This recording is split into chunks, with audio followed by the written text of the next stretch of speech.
Salut les stratoniens, j'espère que vous allez tous super bien. On est parti dans cette vidéo super intéressante à mon avis. J'espère qu'elle vous plaira. Je voulais aussi remercier Swissborg pour hier, pour la petite conférence qu'ils ont fait hier. Super sympa. Je dédicace aussi, petite dédicace aux abonnés que j'ai rencontrés. C'était super cool. Donc ici, et franchement, équipe au top. Franchement, Swissborg, ils ont une communauté de malades mentales. Donc on va l'analyser bien évidemment dans cette vidéo. J'étais obligé. Ça m'a trop hypé. Et puis les news qu'ils ont sorties, franchement, c'est le top. Hein. Du farming avec différents degrés de risque. Qu'on puisse maintenant mettre avec une carte bancaire sur ce board. Bref, il y a pas mal de news et je trouvais ça super intéressant. Je vous mets, si vous voulez, le live du annual meeting dans la description. Et puis, vraiment, leur target des 50, d'être dans le top 50 de toutes les crypto-monnaies. Bah franchement, let's go, hein, on y va, let's go. En tout cas, moi, je suis chaud pour eux. Ensuite, je voulais aussi vous dire un petit truc par rapport à Twitter. Je vais à la conférence donc le 4 et 5 avril à Lisbonne. Donc n'hésitez pas, je mettrai le lien dans la description ici. Vous pouvez avoir une green list avec mon code CryptoMillion. Donc il y en a seulement 10, donc plus rapide, bah voilà, plus rapide à une réduction. J'espère vous voir, en tout cas ça va être super sympa, même si j'ai pas un gros portefeuille de NFT, ça va être sympa de discuter par rapport à ça, alors que je suis quand même un grand fan de NFT. Bref, on est y part, on va analyser le Bitcoin, l'Ether, le BNB comme d'hab. On va aller voir un petit global, un petit peu plus par rapport aux alts, le SP500 aussi, la dominance, comment les alts réagissent, etc. Qu'est-ce que j'en pense? Et puis on ira voir toute cette liste d'alts. Donc on a une belle liste d'alts que vous m'avez demandé dans ma dernière vidéo. J'en prends compte, j'en tiens compte. Et puis voilà. Sur ce, on est parti, j'espère qu'elle vous plaira. Crypto, million. Crypto, million. Donc on est tout de suite parti sur ce Bitcoin ici qui s'est fait comme prévu, repoussé par la zone des 0,108, pas compliqué, hein. Ici on le voit bien que ça a été bien repoussé sur cette zone là. On a une petite zone de déviation qu'on fait souvent sur les cryptos et on vient chercher un petit peu plus haut, chercher les stop loss qui ont été posés là et ensuite on descend et on réintègre. Je vais vous expliquer aussi un truc. Hier, je ne sais pas si vous vous souvenez, j'ai parlé de la zone des 47 750, c'était les liquidations qu'il y avait sur Kingfisher au nord, donc c'était vraiment les liquidations qu'il y avait au nord ici. Regardez où est-ce qu'on est venu, on est venu mais à 47 777, donc juste à côté en fait des 775, super intéressant. Donc Kingfisher pour le coup a super bien fonctionné mais au pixel près, donc super assez intéressant.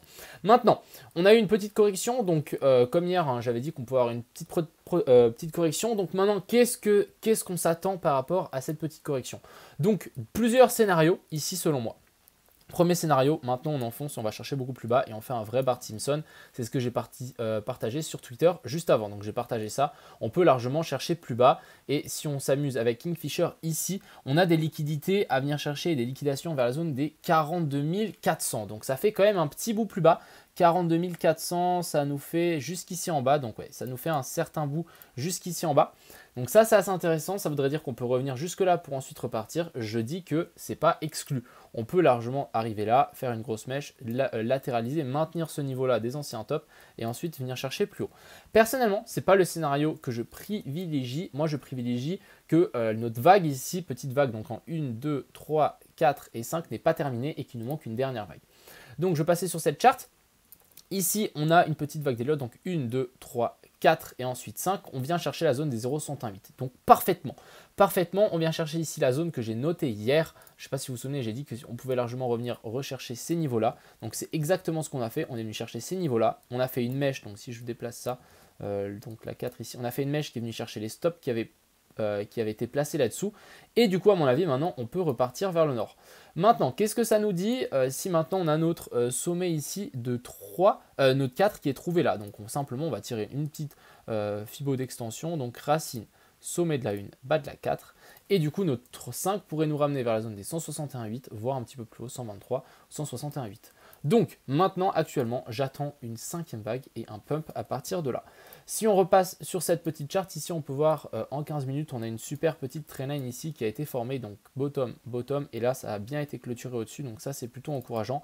Pic de volume, donc ça veut dire qu'ici il y a bien des gens qui défendent, donc ça c'est parfait. Moi je te rappelle que j'avais ouvert un short hier, et du coup je l'ai clôturé ici, et j'ai ouvert un long à la place.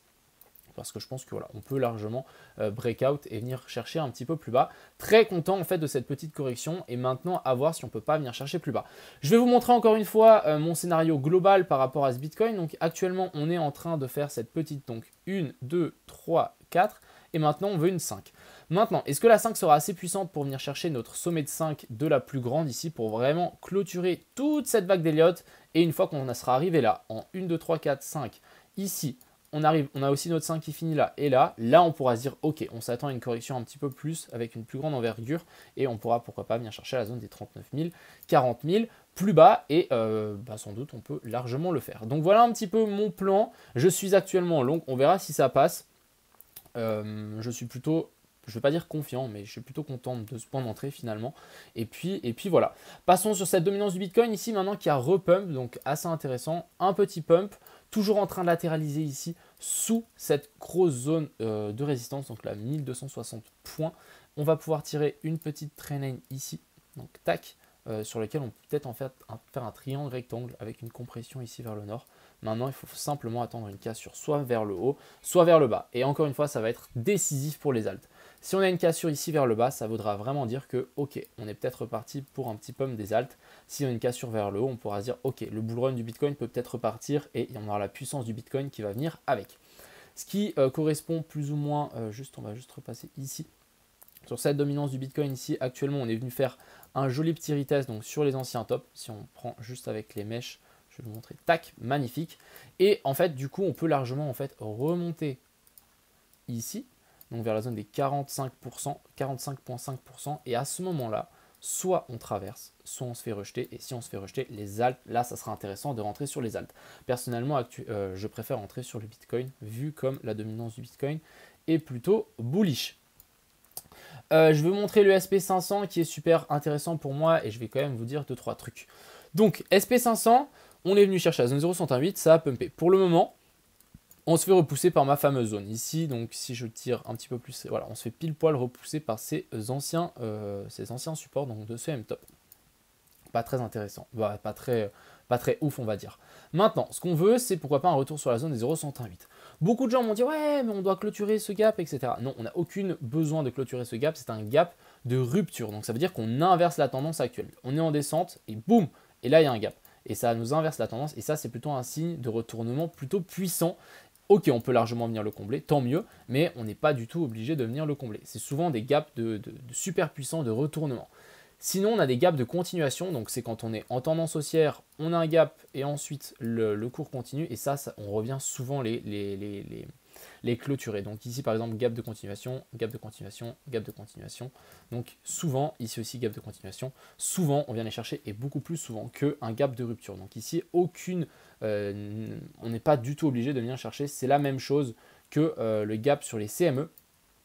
Qui a là, donc ici c'est un gap de continuation et du coup il y a de fortes chances qu'on vienne le rechercher. Actuellement, si on suit mon plan, ça voudrait dire qu'on fait un nouveau plus haut et ensuite on réintègre et on viendra le chercher. Et ici ça sera un petit bull trap qu'on pourra largement faire et pour piéger le maximum de monde sur ce Bitcoin. Mais voilà un petit peu le plan global. Actuellement j'attends encore une petite dernière hausse et on verra comment ça se goupille. Si on va voir sur Kingfisher, je rappelle qu'il n'y a plus trop de liquidation vers le haut, donc ça contredit un petit peu mon analyse. Et puis si on regarde ici sur les order books, donc les order books ici, les ordres ont été pris sur Binance Future ici, ça a pumpé, ensuite ils ont été enlevés, quoi, ils ont été pris, ça a dump, et là par contre on a quelqu'un qui essaie de dump le cours, donc ouais, il y a quand même 2-3 bitcoins ici, on en a plus de 1400 qui essaie de pousser le cours vers le bas, donc on verra comment ça se goupille, ça va aussi contre mon analyse de base, donc on verra comment ça va se faire, peut-être ça va prendre un petit peu plus de temps ici, on verra ça en temps voulu, mais voilà un petit peu mon plan, et encore une fois, c'est seulement mon plan, c'est comment j'essaye de comprendre ce marché, mais voilà, on n'est pas à l'abri de continuer à dump, même si je pense qu'on va avoir un pump, on n'est pas à l'abri de continuer à avoir un dump, surtout ici en voyant l'order book, et puis Kingfisher qui peut vraiment nous pousser vers le bas, pour ces petites analyses. Mais ici, vraiment, on a vraiment le détail. Donc, 1, 2, 3, 4 et ensuite une 5 pour venir chercher. En plus, on est venu chercher parfaitement la zone des 0,382. Je trouve ça vraiment assez incroyable que les zones des 0,382, etc. soient autant précises. Et c'est ça qui me dit, ah ouais, punaise, ça veut dire que mon analyse est bonne. Je ne sais pas si vous avez ce même sentiment des fois, mais quand vous dites que quand on vient à ce point chercher la zone des 0,108 et qu'on n'a aucune clôture en dessous et que ça tient parfaitement, tu te dis, ok, peut-être ton analyse est bonne du coup. Et ça fait super plaisir. Passons sur sur l'Ethereum. Donc actuellement, on est revenu sur la première zone dure. Donc première zone dure. Je rappelle que mes zones et mes rectangles sont ici on a une zone dure et ici on a une zone dure. Donc c'est à chaque fois deux supports par exemple. Donc actuellement, on est venu chercher mon premier support ici, parfaitement, voilà, quelques dollars près, même centimes près. J'ai l'onglet terre aussi, je trouvais ça assez intéressant. On avait une petite compression ici, on a eu une cassure, donc bref, j'ai shorté et ensuite j'ai relong directement. Et je pense que si le Bitcoin pump, l'Ether peut aussi pumper et venir nous chercher un poil plus haut ici. Donc ça pourrait être toujours assez intéressant. On a le BNB qui revient aussi sur notre fameuse zone de support. Est-ce qu'on va pumper à partir de là? Je l'espère. En tout cas, ça nous fera aussi une belle ici 1, 2, 3, 4 et ensuite on viendra chercher une 5. Pourquoi pas venir retoucher en fait la fameuse trendline long terme, donc on n'a pas venu la toucher depuis un certain temps. Voilà, pourquoi pas venir toucher cette trendline long terme et ensuite pourquoi pas corriger un petit peu plus fort. Maintenant, passons sur les alts, donc le gros des alts. On va directement aller voir total, je voulais juste aussi regarder ça, total du Bitcoin et total des alts. Total des alts, on est toujours sous cette fameuse trendline, même si elle n'est pas super bien tirée, je vous avoue, mais bon, je pense qu'on a quelque chose ici. Et encore une fois, je rappelle, les corrections, souvent se font en A, B et puis C. Donc ici, on a une A, B et puis C. Souvent, c'est comme ça, quand on est dans une tendance haussière. Maintenant, vu que nous, on veut de nouveau repasser dans une tendance haussière, pour qu'on corrige, on doit faire une A, ici une A, B et puis C. Donc il nous manque à mon avis une dernière vague sur la plupart des alts, une petite dernière vague vers le bas qu'on pourra sans doute avoir au moment où le Bitcoin il va faire une petite dernière jambe haussière, donc les alts vont pumper un petit peu, et ensuite on va corriger un petit peu plus fort, et à ce moment-là, on pourra pourquoi pas avoir un retournement et vraiment nous faire une petite ABC super sympa pour les alts. Donc ça c'est vraiment les alts en global avec l'Ether compris. Ici, je suis vraiment dans cette même optique. Je pense que si le Bitcoin pump, on peut avoir un petit pump, mais à mon avis, on ne viendra pas chercher ces nouveaux plus hauts pour ensuite venir chercher un petit peu plus bas. Pourquoi on ne viendrait pas chercher des nouveaux plus hauts alors que le Bitcoin, oui, parce qu'on a la dominance du Bitcoin qui est forte. Et du coup, regardez, le Bitcoin, ici, on voit bien qu'il dump moins que les alts. En tout cas, ici, le BNB, c'est à part, mais on voit bien que l'Ether, il dump plus et que si on passe sur les alts, ici, en général, on est plus sur du 7, etc. Et les alts ont plus de mal que le Bitcoin. Passons donc sur toutes ces alts ici. C'est vrai qu'il y en a plein qui sont différentes, mais quand même. Je rappelle, du coup, de petite analyse du Shiba. Ici, on avait une possible épaule, tête-épaule inversée. Donc actuellement, on est en train de bien maintenir cette zone.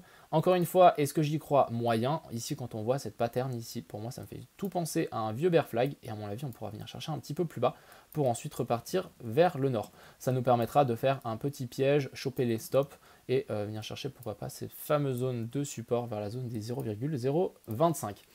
On a Algo qui était bien revenu dans nos zones de rechargement ici entre la zone 0,108 et 0,786. Il a pumpé. Encore une fois, qu'est-ce que j'y vois? Moi, j'y vois soit en fait on forme un W ici, soit on vient chercher un nouveau plus bas et en fait on aura une belle ABC pour ensuite repartir vers le nord. Encore une fois, je pense que on est potentiellement sur des jolis bottoms sur la plupart des alts, donc la stratégie DCA peut très bien marcher, mais soyez à l'abri et soyez prêts d'avoir une nouvelle vague un petit peu plus bas, nous faire une belle divergence haussière sur la plupart des alts et en fait pour avoir quelque chose de plutôt sympa. Et ça c'est vraiment quelque chose de très possible. Donc, faites attention, les alts elles sont plus dans le mal actuellement et ça veut dire plutôt DCA, investissement long terme, et c'est ça que j'entends quand je dis elles ont du mal.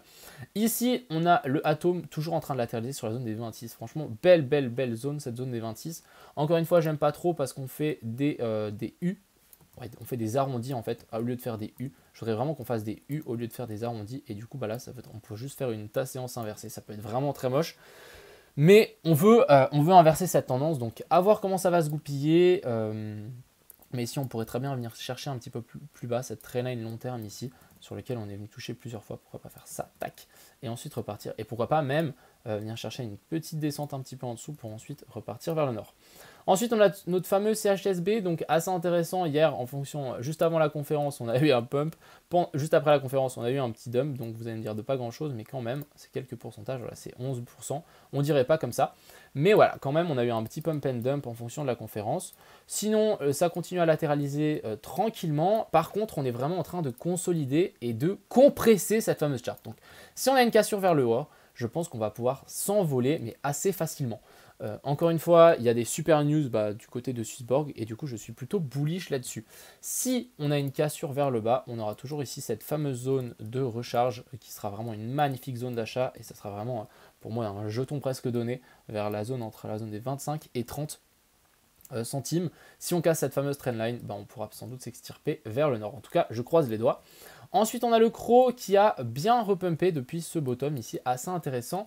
Maintenant, on est où? Donc moi j'ai mis une petite analyse sur Twitter il y a quelques temps, j'ai mis première confirmation ici. Actuellement on est un peu en train de repasser en dessous, donc ça c'est un petit peu dommage. Je vais pouvoir enlever ça du coup. On est un petit peu en train de repasser en dessous. Par contre on est peut-être en train de faire un joli bull flag, et ça peut être pas mal.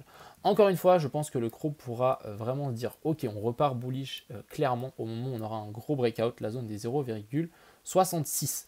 Je vais vous montrer aussi un petit Fibo, je pense que ça peut être assez intéressant de voir où est-ce qu'on en est par rapport à toute cette baisse. Donc on est actuellement juste encore en dessous de la zone des 0,382, donc assez intéressant. Il y a encore, à mon avis, du up à venir chercher pour le CRO. Et si jamais on se fait vraiment repousser dans ce rectangle ici, là il faudra faire attention, pas qu'on ait un gros M-top et un fin d'un cycle haussier. Le fil qui a bien rebondi dans notre fameuse zone des 0,118, encore une fois, méfiance, on peut toujours faire cette fameuse, donc ici, donc A, B, C, pour faire une plus grande A, B et puis C, et venir chercher un petit peu plus bas pour ensuite repartir. C'est de ça que je me méfie et c'est de ça qu'on peut vraiment avoir par rapport à ce Bitcoin. Encore une fois, je me réfère au Bitcoin. Si on a vraiment cette ABC corrective un peu plus gros et long terme, je pense que les alts vont prendre cher aussi.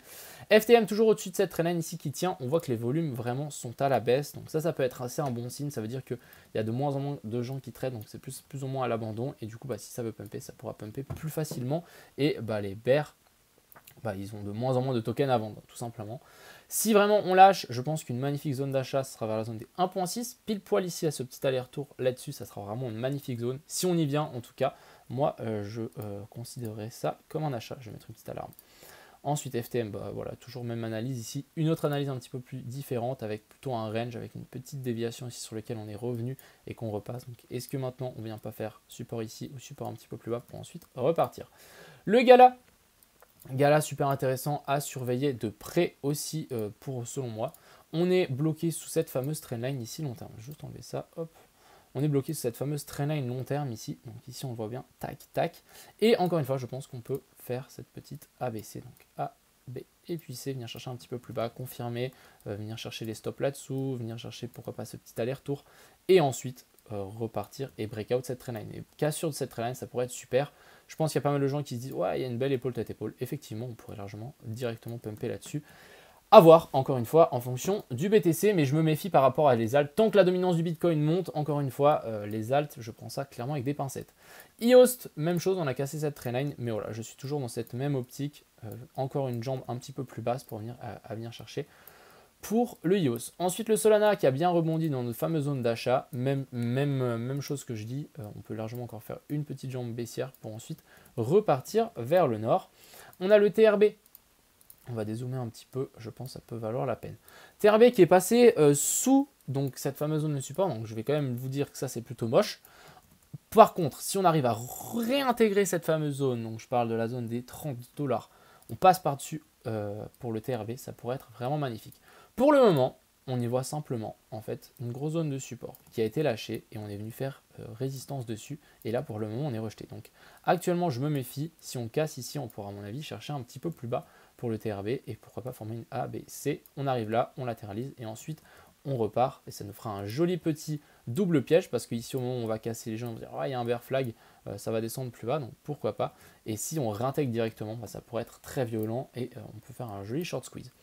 Ici, on a le EOS qui est descendu plus bas que ce que je pensais. Je rappelle que moi, je pensais qu'ici, on allait avoir un bottom avec une jolie A, B, C ici, qu'on allait s'arrêter ici. Finalement, on est venu chercher beaucoup plus bas, jusque vers la zone des 0,8. On est venu retester en fait ces anciennes zones de résistance, donc ça, c'est super intéressant. Mais on n'est pas resté longtemps en dessous, et ça, c'est plutôt un bon signe. Ça veut dire vraiment qu'il y a de l'énergie là-dedans.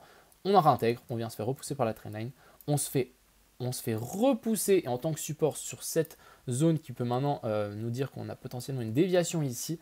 Et là, si vraiment on arrive à réintégrer cette fameuse zone, ça peut être super bullish pour EOS. En tout cas, je pense encore une fois que EOS, son cycle n'est pas du tout fini. Vu la charte comment elle est, j'ai plus l'impression qu'on est vraiment en train de chauffer la machine et qu'à un moment, ça va vraiment s'envoler. On n'a pas eu encore une grosse phase de FOMO sur le EOS. Et pour finir, on a le VET qui est venu chercher notre petite zone de rechargement ici, la zone des 0,118 plus l'ancienne zone de résistance. Donc ça, c'est plutôt cool. Je vais encore vous dire méfiance. On peut toujours tirer une jambe un petit peu plus basse, un petit peu plus puissance pour repartir. Donc voilà, et tant que la dominance du Bitcoin elle est haute, faites attention à vous. Bref, repassons donc petit débrief sur ce Bitcoin pour vraiment pour que ça soit au clair pour tout le monde. Actuellement, on est sur une belle zone de support. On est sur la zone des 0,382 de cette fameuse 1, 2, 3, 4, 5. Et du coup, si on repart à partir de là, ça voudra dire qu'on va sans doute faire un nouveau top par rapport à ici. Je ne dis pas qu'on va forcément faire un nouveau top par ici, mais en tout cas, c'est dans les plans. Si on y arrive et si ça pump bien, pourquoi pas. J'ai long, on verra bien. Si ça lâche, on a cette prochaine zone ici, la zone des 0,108. Et on a, je rappelle qu'on a des liquidations vers la zone des 42 400 à pourquoi pas venir chercher. On a aussi le SP500 qui pourrait pourquoi pas nous faire un joli petit W ici pour ensuite partir. Ça serait plutôt pas mal. Et puis nous pousser un petit peu ce cours par rapport à ça. Mais personnellement, là, je suis plutôt bullish. On a eu notre petite correction. Et du coup, maintenant, on attend le dernier pump. Pour pourquoi pas venir chercher un petit peu plus bas en ABC, vraiment en suivant ce plan ici. Je ne dis pas qu'on va forcément monter jusque là-haut, mais en tout cas, j'attends une petite pompe vers le nord. Voilà, j'espère que cette vidéo vous a plu. On se retrouve en live ce soir à 20 h comme d'habitude. J'espère que cette petite vidéo vous a plu. N'hésitez pas à aller participer, pas participer, mais si vous êtes par là à Lisbonne, etc. et vous voulez passer dans ce stand, ou je sais pas comment on peut appeler ça, conférence, n'hésitez pas, je mettrai le lien en description. Sur ce, bonne soirée et à plus.